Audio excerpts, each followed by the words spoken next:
ಮಾಗಡಿ ತಾಲೂಕಿನ ಕೆಂಪಾಪುರದಲ್ಲಿನ ಕೆಂಪೇಗೌಡ ವಂಶಜರ ಸ್ಮಾರಕಕ್ಕೆ ಮಲ್ಲೇಶ್ವರಂ ಕ್ಷೇತ್ರದ ಶಾಸಕ ಹಾಗೂ ಮಾಜಿ ಡಿಸಿಎಂ ಡಾಕ್ಟರ್ ಸಿಎನ್ ಅಶ್ವತ್ಥನಾರಾಯಣ್ ಮತ್ತು ಕೆಂಪೇಗೌಡ ಅಭಿವೃದ್ಧಿ ಸಮಿತಿ ಅಧ್ಯಕ್ಷ ಎಚ್ಎಂ ಕೃಷ್ಣಮೂರ್ತಿರವರ ತಂಡ ಬಂದು ಪೂಜೆಯನ್ನು ಸಲ್ಲಿಸಿದರು.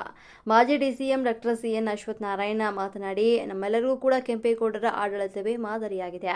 ನಾಡಪ್ರಭುವಿನ ಆಶಯದಂತೆ ಬೆಂಗಳೂರು ವಿಶ್ವಮಟ್ಟದಲ್ಲಿ ಬೆಳೀತಾ ಇದ್ದು, ಕೆಂಪೇಗೌಡರ ಸ್ಮಾರಕ ಇರುವ ಕೆಂಪಾಪುರದ ಅಭಿವೃದ್ಧಿಗೆ ನನ್ನ ಅಧಿಕಾರದ ಅವಧಿಯಲ್ಲಿ ಸರ್ವಾಂಗೀಣ ಅಭಿವೃದ್ಧಿಗೆ ಚಾಲನೆ ನೀಡಿದೆ. 35 ಎಕರೆ ವಿಸ್ತೀರ್ಣದ ಕೆರೆ ಅಭಿವೃದ್ಧಿ ಮತ್ತು ಗ್ರಾಮದ ರೈತರು 10 ಎಕರೆ ಭೂಮಿಯನ್ನ ಬಿಟ್ಟುಕೊಟ್ಟಿದ್ರು. ನನಗೆ ಕೆಂಪೇಗೌಡರ ಹೆಸರೇ ಪ್ರೇರಣೆಯಾಗಿದ್ದು, ಕೆಂಪಾಪುರದಲ್ಲಿನ ಭೂಮಿ ಬಿಟ್ಟುಕೊಟ್ಟಿರುವಂತಹ ರೈತರಿಗೆ ಡಬಲ್ ಸೈಟ್ ಕೊಡಬೇಕು ಅಂತ ತೀರ್ಮಾನವಾಗಿತ್ತು. ಸರ್ವರು ಅಭಿವೃದ್ಧಿ ಹೊಂದಬೇಕು. ಮಾಜಿ ಡಿಸಿಎಂ ಡಾಕ್ಟರ್ ಸಿಎನ್ ಅಶ್ವತ್ಥನಾರಾಯಣ್ ಅವರು ಮಾತನಾಡಿ ಹೀಗೆ ಹೇಳಿದರು. ಕೆಂಪಾಪುರದಲ್ಲಿ ಭೂಮಿ ಬಿಟ್ಟುಕೊಟ್ಟಿರುವಂತಹ ರೈತರಿಗೆ ಡಬಲ್ ಸೈಟ್ ಕೊಡುವುದಾಗಿ ಭರವಸೆ ನೀಡಿದ್ರು. ಅವರು ಸರ್ವರು ಅಭಿವೃದ್ಧಿ ಹೊಂದಬೇಕು ಅಂತ ಹೇಳಿದ್ದಾರೆ. ಕೆಂಪೇಗೌಡ ಅಭಿವೃದ್ಧಿ ಸಮಿತಿ ಅಧ್ಯಕ್ಷ ಎಚ್ಎಂ ಕೃಷ್ಣಮೂರ್ತಿ ಮಾತನಾಡಿ, ನಿರುದ್ಯೋಗ ನಿವಾರಣೆಗೆ ತಾಲೂಕಿನ ಶಾಸಕರು ಯಾವುದೇ ಕೆಲಸವನ್ನ ಮಾಡ್ತಾ ಇಲ್ಲ. ಶಾಸಕರು ತಂದೆ ಇದ್ದ ಹಾಗೆ ಕೆಲಸ ಮಾಡಿದವರನ್ನ ಹೋಗುತ್ತೇವೆ, ಇಲ್ಲದಿರುವುದನ್ನ ಹಾಳು ಮಾಡುವರನ್ನ ಹೊಗಳದೇ ಇರಬಹುದು ಅಂತ ಮಾಗಡಿಯಲ್ಲಿ ಅವ್ಯವಸ್ಥೆ ಇದೆ. ಕೆಂಪಾಪುರದ ಜನರ ಕಣ್ಣೀರು ಒರೆಸಲು ಒಂದು ಖರ್ಚಿಪ್ ಸಹ ಇಲ್ಲ. ನಮಗೆ ಸ್ವಾರ್ಥವಿಲ್ಲ ಅಂತ ತಿಳಿಸಿದ್ರು. ಒಂದು ಯಾವ್ದಾರ ಒಂದು ಫ್ಯಾಕ್ಟ್ರಿಗಳು ಅದು ಇಲ್ಲ, ಕಾರ್ಮಿಕರಿಗೆ ಒಂದು ಉದ್ಯೋಗ ಇಲ್ಲ ಅಂತೇಳಿ ಎಲ್ಲಾ ತರದ ಸಮಸ್ಯೆಗಳು ಬೆಟ್ಟದಷ್ಟಿದೆ. ಇವರು ಬೆಟ್ಟ ಬಿಡ್ತಾವ್ರೆ, ಕೆಳಗಡೆ ಇಲಿ ಹಿಡಿತಾವ್ರೆ. ಇಲಿ ಹಿಡಿಯಕ್ ಹೋಗಿದ್ದೋ ಯಾರೋ ಮಣ್ಣು ಹಾಕ್ಬಿಟ್ರು, ಇಲಿ ಹಿಡಿತಿದ್ದೋ ಮಣ್ಣು ಹಾಕ್ಬಿಟ್ರು. ಅದು ಬಿಡ್ಲಿ, ಅದು ನಾವು ಅವ್ರ ಅಭಿವೃದ್ಧಿಗೆ ಅಡ್ಡ ಗೊತ್ತಿಲ್ಲ. ಆದ್ರೆ ಯಾವಾಗಲೂ ಒಂದು MLA ಆದರೂ ಒಂದು ತಾಲೂಕಿಗೆ ತಂದೆ ಸಮಾನ. ಅವ್ರಿಗೆ 108 ಯೋಚನೆ ಇರಬೇಕು. ಅವ್ರಿಗೆ ಬೇಕಾದವ್ರಿಗೊಂದು ಬೇಡದವ್ರಿಗೊಂದು ಏನು ಬೇಕೋ ಅದನ್ನ ಮಾಡೋದು. ಅದ್ರ ಮೇಲೆ ನಾನು ಅಭಿವೃದ್ಧಿ ಅಂತ ಹೇಳೋದಿದ್ದೆಲ್ಲ ಅದು ಇವತ್ತಿಗೆ ಮಾತಾಡುವಂತ ವಿಷಯ ಅಲ್ಲ. ಆ ವಿಷಯನ ಮುಂದಿನ ದಿನಗಳಲ್ಲಿ ನಾವು ಚರ್ಚೆ ಮಾಡೋಣ. ನೋಡಿ, ಇವತ್ತು ಬಂದ್ರು ನಮ್ಮ ಬೆಂಗಳೂರಿನ ಇವತ್ತು ದೇವನಹಳ್ಳಿ ಏರ್ಪೋರ್ಟ್ ಅಲ್ಲಿ ಇವ್ರ ಕೈಗೆ ತಗೊಂಡು ಅವಧಿಲಿ ಎಷ್ಟು ಸ್ಪೀಡ್ ಆಗಿ ಮಾಡಿದ್ರು. ಅವ್ರ ಅವಧಿಲಿಯನ್ನ ಮಾಡಿಲ್ಲ ಅಂದ್ರೆ ಇವರು ಮಾಡ್ತಿರ್ಲಿಲ್ಲ, ಕಾಂಗ್ರೆಸ್ ಅವರು ಮಾಡ್ತಿರಲಿಲ್ಲ, ದಳದವರು ಮಾಡ್ತಿರ್ಲಿಲ್ಲ. ಆದ್ರೆ ಆ ಸಮಯವನ್ನ ತಗೊಂಡು ಹಗಲು ರಾತ್ರಿ ಶ್ರಮಿಸಿ ಆ ಕೆಲಸವನ್ನು ಪೂರ್ಣ ಮಾಡಿದ್ಕೆ ಈ ದೇಶದ ಪ್ರಧಾನಿಯವರು ಬಂದು ಅದನ್ನು ಉದ್ಘಾಟಿಸಿ ಇವತ್ತು ಆ ನಾಡಪ್ರಭುವಿನ ಹಿರಿಮೆಯನ್ನ ಪ್ರಪಂಚಕ್ಕೆ ತೋರಿಸ್ಕೊಟ್ಟಿದ್ದಾರೆ. ಅದು ನಮ್ಮಲ್ಲಿರುವಂತ ಗರಿಮೆ. ಮಾಡಿದವ್ರನ್ನ ಉಗಳ್ಬೇಕು. ಇಲ್ಲಿ ಇರೋದನ್ನ ಹಾಳು ಮಾಡಿ ಅಥವಾ ಏನೂ ಮಾಡಿದ್ರೆ ಮಾಡದೆ ಅನ್ನೋದಿದೆಯಲ್ಲ, ಅದು ತಪ್ಪು. ಅದು ಹೇಳಬಾರ್ದು. ಹಾಗಾಗಿ ಇವತ್ತು ಸರ್ಕಾರಗಳು ಇದೆ. ಖಾಲಿ 3 ವರ್ಷ ಆಯಿತು. ಯಾವ್ದನ್ನ ಅಭಿವೃದ್ಧಿ ಮಾಡಿದ್ರಿ? ಇಲ್ಲಿಗೆ 100 ಕೋಟಿ ಕೊಟ್ಟಿದ್ವಿ ಕೆಂಪೇಗೌಡರ ಸಮಾಧಿಗೆ ಅಂತ ಹೇಳಿದ್ರಿ. ಗ್ರಾಮಸ್ಥರು ಕಣ್ಣೀರು ಹಾಕ್ತಾವ್ರೆ. ಕಣ್ಣೀರು ಒರ್ಸಕ್ಕೆ ಒಂದು ಖರ್ಚಿಪ್ಪಿಲ್ಲ. ಆಯ್ತಾ? ಮಾಗಡಿಲಿ ಅವ್ಯವಸ್ಥೆ ಇದೆ. ನಾವು ಕೋರ್ಟ್ಗೆ ಹೋಗಿ ಮರೆ ಹೋಗಿ ಆರ್ಡರ್ ತಂದು ಹೇಳ್ತಾನೆ ಇದ್ದೀವಿ. ಆದರೂ ತಾವು ಎಚ್ಚೆತ್ಕೋತಿಲ್ಲ.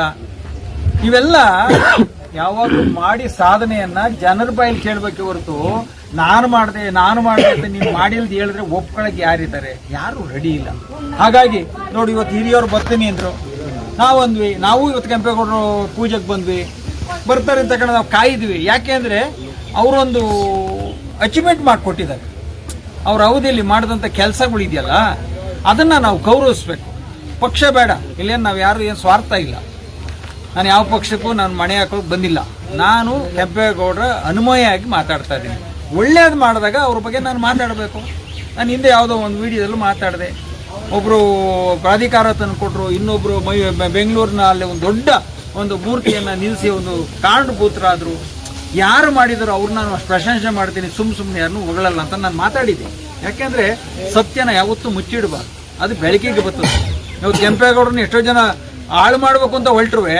ಕೆಂಪೇಗೌಡರನ್ನ ಆಳಲ್ಲ. ಅದು ಕೆಂಪೇಗೌಡ ಸೂರ್ಯನ ತಕ್ಕ ಬೆಳ್ಕೊಂಡು ಹೋಗ್ಬಿಟ್ಟವನು. ಪ್ರಪಂಚಕ್ಕೆ ಗೊತ್ತಾಯ್ತದೆ ಕೆಂಪೇಗೌಡರು ಯಾರು ಅಂತ. ಇವ್ರು ಯಾರು ರೀ? ನಮಗೆ ಯಾರು ಅಲ್ಲ. ಧರ್ಮ ನಾವು ಅವ್ರು ಮಾಡಿರೋ ಧರ್ಮನ ಉಳಿಸೋ ಅಂಥದ್ದು, ಬೆಳೆಸೋ ಅಂಥದ್ದು, ಮುಂದಿನ ಪೀಳಿಗೆಗೆ ಒಂದು ದಾರಿ ದೀಪ ನಾವು ಕೆಲಸ ಮಾಡಿ ತೋರಿಸೋಂಥ ಇಷ್ಟೇ ನಮ್ಮ ಸಂಬಂಧ. ಹಾಗಾಗಿ ಇಂಥ ಒಂದು ಪವಿತ್ರವಾದ ಕಾರ್ಯಕ್ರಮಕ್ಕೆ ಅವರೂ ಬಂದರು, ನಾನೂ ಸಹ ಬಂದೆ. ಜೊತೆಯಲ್ಲಿ ಪೂಜೆ ಮಾಡಿದ್ವಿ, ಭಗವಂತನ ಪ್ರಾರ್ಥನೆ ಮಾಡಿದ್ವಿ. ಮಳೆ ಆಗಲಿ, ಬೆಳೆ ಆಗಲಿ, ಸಮೃದ್ಧಿ ಆಗಲಿ, ಎಲ್ಲ ರೈತರು ಚೆನ್ನಾಗಿರ್ಲಪ್ಪ, ಕೆಂಪೇಗೌಡರನ್ನ ಕಂಡಂಥ ಕನಸು ನೆನಸಾಗಲಿ ಅನ್ನೋದು ಒಂದು ವಿಚಾರ. ಈಗ ನೀರಿನ ಬಗ್ಗೆ ಆ ಪಕ್ಷದವ್ರು ನಾನು ಅಂತಾರೆ, ಈ ಪಕ್ಷದವ್ರು ಇವರು ಅಂತಾರೆ. ತಂದಂಥ ವಿಚಾರಗಳು ನಾನು ಅಂದವ್ರು. ಆದರೆ ಯಾರು ಇವತ್ತವರೆಗೂ ಕೆರೆಯೊಳಗೆ ನೀರು ಬಿಡ್ಲಿಲ್ವಾ? ಯಾರು ನೋಗಳ್ಬೇಕು? ಯಾರನ್ನು ತಗೊಳ್ಬೇಕು? ಹಾಗಾಗಿ ಸಮಯ ಸಂದರ್ಭಗಳು ಹೆಂಗಿದೆ ಅಂದ್ರೆ ಒಂದು ಮಾತಾಡಿದ್ರೆ ಜಾಸ್ತಿ, ಒಂದು ಮಾತಾಡಿದ್ರೆ ಕಮ್ಮಿ. ಅದಕ್ಕೆ ಇಲ್ಲಿ ಸಾಕಷ್ಟು ಜನರ ವಿಚಾರಗಳು ಇದೆಯಲ್ಲ, ಮುಂದಿನ ದಿನ ಎಲ್ಲರ ಮಾಹಿತಿಯನ್ನು ಕಲೆ ಹಾಕಿ ಸತ್ಯಾಸತ್ಯತನ ಜನಕ್ಕೆ ನಾನು ತಿಳಿಸ್ತೇನೆ. ನಮಸ್ಕಾರ. ಕೆಂಪಾಪುರ ಜನತೆಗೆ ಏನು ಹೇಳುತ್ತೆ? ಕೆಂಪಾಪುರ ಜನತೆ ಇವತ್ತು ಅವರು ನಮ್ಮ ನಾಡಿನ ಗೌರವನ ಕಾಪಾಡ್ಕೊಂಡ್ ಬಂದವರು. ಅವ್ರಿಗೆ ನಾವು ಯಾವಾಗಲೂ ಚಿರಋಣಿಯಾಗಿರ್ಬೇಕೇ ಹೊರತು ಬೇರೆ ಎರಡು ಪದ ಇಲ್ಲ. ಆಮೇಲೆ ಸರ್ಕಾರಗಳು ಮಾಡುವಂಥ ಕೆಲಸದಲ್ಲಿ ನಾವು ಮೂಗು ತೋರಿಸೋದು, ಆಕ್ಷೇಪ ಮಾಡೋದ್ರಿಂದ ಪ್ರಯೋಜನ ಇಲ್ಲ. ಯಾತಕ್ಕೆ ಹೇಳ್ತೀನಿ ಅಂದರೆ, ಇವತ್ತು ಇಡೀ ಬೈರಮಂಗಲದ ಇಡೀ ಒಂದು ಹೋಬಳಿ ಓ ಅಂತ ರೈತರು ಬಡ್ಕೊಂತವ್ರೆ, ಯಾರೂ ಕೇಳಿಸ್ಕೊತಾ ಇಲ್ಲ. ಎಲ್ಲ ಆಯೋಗಗಳು ಏನಾಗ್ತವೆ, ಮಾನವ ಆಯೋಗ ಏನಾಗ್ತಾ ಇದೆ, ಪರಿಸರದವ್ರು ಏನು ಮಾಡ್ತಾವ್ರೆ, ಅದಕ್ಕೆ ಮುಂಚೂಣಿಲ್ಲದ ಅಧಿಕಾರಿಗಳು ಏನು ಮಾಡ್ತಾವ್ರೆ, ಸಾಹಿತಿಗಳು ಏನು ಮಾಡ್ತಾವ್ರೆ, ಭೂಮಿ ವಿಜ್ಞಾನಿಗಳು ಏನು ಮಾಡ್ತಾವ್ರೆ, ಎಲ್ಲರೂ ಇದ್ದಾರೆ. ಯಾವುದು ಒತ್ತಡ ಬಂದರೆ ಎಲ್ಲ ಬಿಟ್ಬಿಡ್ತಾರೆ, ಏನೂ ಇಲ್ಲ ಅಂದರೆ ಬಂದು ಚಪ್ಪಳಕ್ಕೆ ಮುಂದೆ ಕೂತ್ಕೋತಾರೆ. ಇದು ನಮ್ಮ ಇರೋವಂಥ ಪರಿಸ್ಥಿತಿ. ಅದಕ್ಕಾಗಿ ನಾವು ಯಾರನ್ನೂ ನಿಂದನೆ ಮಾಡೋದು ಬೇಡ. ನಮ್ಮ ಕೂಗು ಗಿರಿಗೆ ಮುಟ್ತಾ ಇಲ್ಲ. ಗಿರಿಗೆ ಮುಟ್ಟಬೇಕಾದ್ರೆ ನೋಡಿ, ಈ ಥರ ಅಧಿಕಾರಿ ಆಗಿ ಒಂದು ಚಾಟಿ ಬೀಸಿದ್ರೆ ಏನೋ ಒಂದು ತಿಗದ ಮೇಲೆ ಹೊಡೆದು ಒಂದು 4 ಜನ ಗೊತ್ತಾಯ್ತು. ಇಲ್ಲ ಅಂದರೆ ಬರೀ ಮಾತು ವ್ಯರ್ಥ ಅಂತೇಳಿ ನಾವೆಲ್ಲ ಒಳ್ಳೆಯದಾಗಿ ನಡೆಯೋಣ ಅಂತ ಹೇಳಿ ನಮಸ್ಕಾರ. ನಾಡಿನ ಸಮಸ್ತ ಜನತೆಗೆ, ವಿಶೇಷವಾಗಿ ನಮ್ಮ ಮಾಗಡಿ ತಾಲೂಕಿನ ಮಾಗಡಿ ವಿಧಾನಸಭಾ ಕ್ಷೇತ್ರ ಕೆಂಪಾಪುರದ ಜನರಿಗೆ ನಾಡಪ್ರಭು ಕೆಂಪೇಗೌಡರ ಜಯಂತಿಯ ಶುಭಾಶಯಗಳು. ಏನೊಂದು ನಮ್ಮ ಕೆಂಪಾಪುರದ ನಾಡಪ್ರಭು ಕೆಂಪೇಗೌಡರ ವೀರ ಸಮಾಧಿಯ ಈ ಒಂದು ಪುಣ್ಯ ಸ್ಥಳದಲ್ಲಿ ನಮ್ಮ ಮಾಗಡಿಯ ಕೃಷ್ಣಮೂರ್ತಿಗಳು ಮತ್ತು ನಮ್ಮ ನಾಯಕರಾಗಿರುವಂಥ ಸನ್ಮಾನ್ಯ ಪ್ರಸಾದ್ ಅವರು, ಈ ಥರ ನಮ್ಮ ಗ್ರಾಮಸ್ಥರು ಎಲ್ಲರೂ ಇಲ್ಲಿ ನೆರೆದಿರುವಂಥದ್ದು. ಪ್ರತಿ ವರ್ಷವೂ ನಾಡಪ್ರಭು ಕೆಂಪೇಗೌಡರ ಜಯಂತಿ ಅಂಗವಾಗಿ ಇಲ್ಲಿ ವಿಶೇಷವಾಗಿ ಪೂಜೆ ನಡೆಯುವಂಥದ್ದಾಗಿದೆ. ಸರ್ಕಾರದ ವತಿಯಿಂದಲೂ ಮಾಡ್ತಾರೆ ಮತ್ತು ಈ ಕೆಂಪೇಗೌಡರ ಅಭಿಮಾನಿಗಳು ಎಲ್ಲರೂ ಸೇರಿ, ಇಲ್ಲಿ ಗ್ರಾಮಸ್ಥರು ಸೇರಿ ಭಾಳ ಅದ್ದೂರಿಯಿಂದ ಪೂಜೆ ಪುರಸ್ಕಾರ ಗೌರವ ಸಮರ್ಪಣೆ ಮಾಡುವಂಥದ್ದಾಗಿದೆ. ನಾನು ಸಹ ಪ್ರತಿ ವರ್ಷ ಇಲ್ಲಿ ಬಂದು ಗೌರವ ಸಮರ್ಪಣೆ ಮಾಡೋಂಥದ್ದು ಮಾತು. ಅವರ ಪ್ರೇರೇಪಣೆ ಇಡೀ ನಾಡಿನ ಸಮಸ್ತ ಜನತೆಗೂ ಇದೆ. ರಾಷ್ಟ್ರ ನಿರ್ಮಾಣವನ್ನು ಹೇಗೆ ಪ್ರತಿಯೊಬ್ಬ ನಾಗರಿಕನು ಮಾಡಬೇಕು ಅನ್ನೋದಕ್ಕೆ ಒಂದು ಸಾಕ್ಷಿನೇ ನಾಡಪ್ರಭು ಕೆಂಪೇಗೌಡ. ಹಾಗಾಗಿ ರಾಷ್ಟ್ರ ನಿರ್ಮಾಣದಲ್ಲಿ ನಾವು ಪ್ರತಿಯೊಬ್ಬ ನಾಗರಿಕನು ಕೆಂಪೇಗೌಡರ ಪ್ರೇರೇಪಣೆಯನ್ನು ಪಡೆದು ನಾವು ಆ ದಿಕ್ಕಲ್ಲಿ ಹೆಜ್ಜೆ ಇಡುವಂಥದ್ದಾಗಬೇಕು.